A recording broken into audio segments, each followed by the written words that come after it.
What's up, guys? I just went and bought some locks. I bought this and this Brinks lock right here. And anyway, just got to pick these out of the package.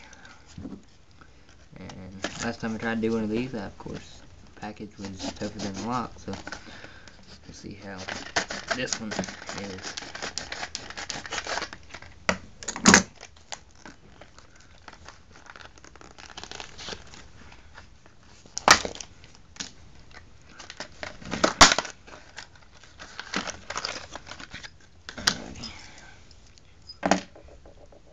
Both of these, I think they're key to like.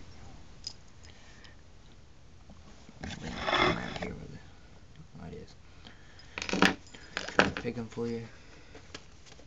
I'm gonna get my books out here. Not sure exactly which pick I should use for these. Try these. Alrighty. Really huge tension wrench for a really small lock.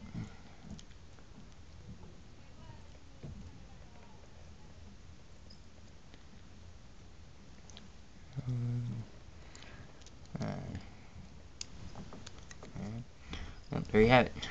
Not very hard at all. So, about the smallest lock that I've ever had. So, anyway, rate it if you liked it, and comment, and subscribe. Thanks.